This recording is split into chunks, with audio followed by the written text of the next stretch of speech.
Zaminning yo'ldoshi osmon bo'ladi. Hayotning yo'ldoshi inson bo'ladi. Bizning shod kunimiz, baxtli kunimizda shundayin aziz do'st, mehmon bo'ladi. Assalomu alaykum. Ijodiy uchrashuv ko'rsatuvining bugungi Bahodir aka, sizni juda ko'plab shogirdlaringiz maqtashadi-da. Mana ustoz deb juda ham ko'p elimizda sevikli xonandalari sizni ustoz deb bilishadi o'zlariga. Rahmat. Mana shu san'at sohasida qaysi birinchi bor qayerda tahsil olgansiz va qayerlarda davom ettirib ushbu darajaga yetishgansiz? Rahmat. Biz birinchi bu qiziqishimiz maktablarda, to'garaklarda qatnashganmiz. O'sha vaqtda domlalarimiz Homidov domla, Husanboy akam, Anvar hojilar o'rgatishgan bo'lsa, yana shuni aytib ketishim kerakki, shu Oltiariqda zabardast bir yoshlar uchun jonkuyar inson o'tganlar. Iloyim ustozni jo'lash Eminjon aka Yunusov degan odam juda katta yoshlar kelib chiqishiga hissalari baland. Shu inson to'yiriga ham qatnaganman men. Juda yaxshi. Qatna rubobni o'sha ustozdan o'rganganmiz. U yerdan ketib shu o'qidik maktablarda, maktab bitirgandan keyin 84-yili Farg'ona davlat pedagogik institutiga, musiqa va ashla fakultetiga o'qishga kirdim. U yerda ham juda ko'p ustozlar qo'l tahsil olganman. Juda yaxshi.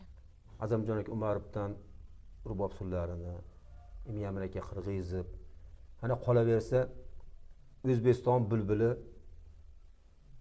O'zbekiston xalqi Tavakkal Qodirovdek insonlarni ko'rganmiz. Shu insonlarni bizga o'gitlarini olganmiz. Juda yaxshi. Demak, shunday insonlarni talabasi bo'lib, shogirdlik maqomini olib, baxt qushida bu ham bir. Demak, hayotda siz armoningiz yo'q. Armon yo'q. Shunday ulug' san'atkorlar ko'rganmiz. O'tganlari jo'ylar jannatda bo'lsin, qolganlari umr ziyoda bo'lsin. Hammaga omad tilaymiz. Albatta. Siz o'zingizni xalqqa berayotgan xizmatingiz bilan, xalqdan olayotgan duolaringiz bilan albatta ularni ham ruhi shod bo'ladi inshaalloh. Aytganingiz kelsin. Bahodirjon aka, yana sizga beradigan savollarimdan biri shundayki, ijod ahli baribir adabiyot bilan chambarchas bog'liqda, san'at ahli. Sizni ham shu adabiyotga qiziqishingiz qanday? Baribir san'atkorsiz, she'r kitoblarni varaqlaysiz. Charchaganingizda balkim badiiy kitoblar varaqlab turarsiz. Adabiyot haqida ham ozgincha o'zingizni fikringiz va shogirdlarga maslahatingizni bersangiz. Irodaxon, juda chiroyli gapni gapirdingiz hozir. Salomat bo'ling. Men hozirgi kunda shu Oltiariq tuman Barkam ola bola maktabida direktor o'rinbosari vazifasida ishlab kelmoqdaman. Juda yaxshi. Siz aytganingizdek, xonamda o'nlab badiiy kitoblar, she'r kitoblar turadi. Shularni o'qiyman men. Mana Abduqodir o'tgan kunlar asarlari bu ham turibdi. Qolgan Muhammad Yusuf, Erkin Vohidov, Abdulla Oripov, Hazrat Navoiyni o'sha g'azallari turadi. Shularni o'qigan odam kam bo'lmaydi-da. Shogirdlarga ham o'qinglar deyman.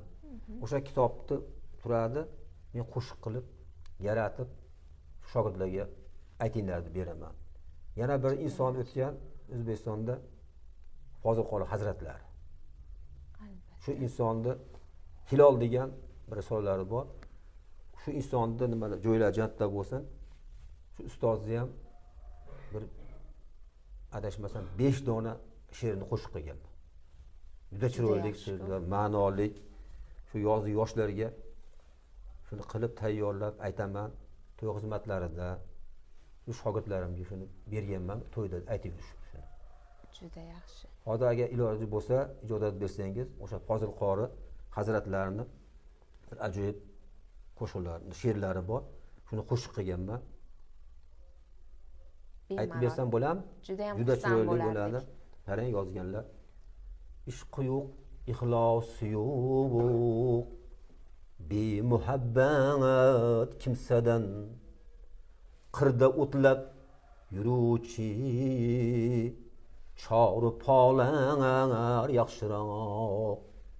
Pul topib aqlini yo'qotgan, ko'zi och boyvachchadan boriga shukr aylagan. Bechora hollar yaxshiroq. Toatu iymoni yo'q, qalbi qara erlardan toatu iymonda bo'lgan ey. Müslümanlar yaxshiroq. Toatu iymonda bo'lgan ey. Müslümanlar yaxshiroq. Qarang ustoz, juda ham ajoyib qo'shiq. Haqiqatda ibratli, ma'noli. Bu albatta faqat to'ylarda emas, menimcha albatta radio to'lqinlarda ham shunday ijodlarni eshittirishimiz kerak xalqimizga.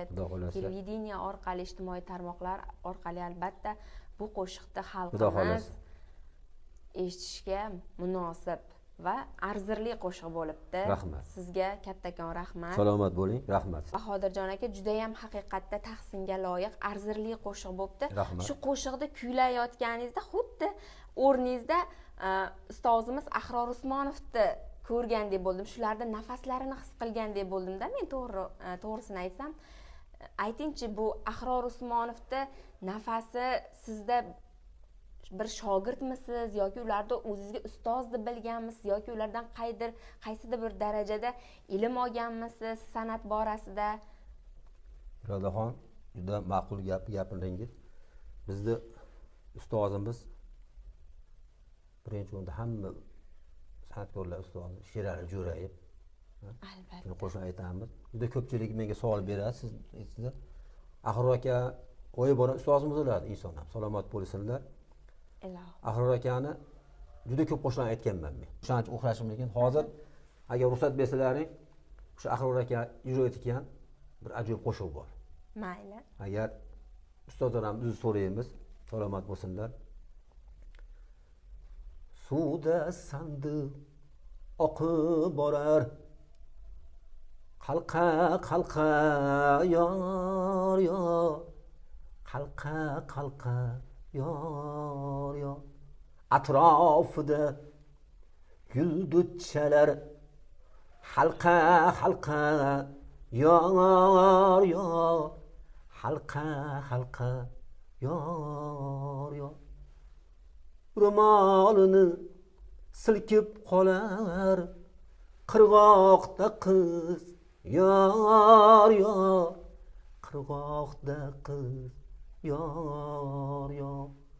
Suvda asli yigit-ku, qarmoqda qiz yor yor, qarmoqda qiz yor yor.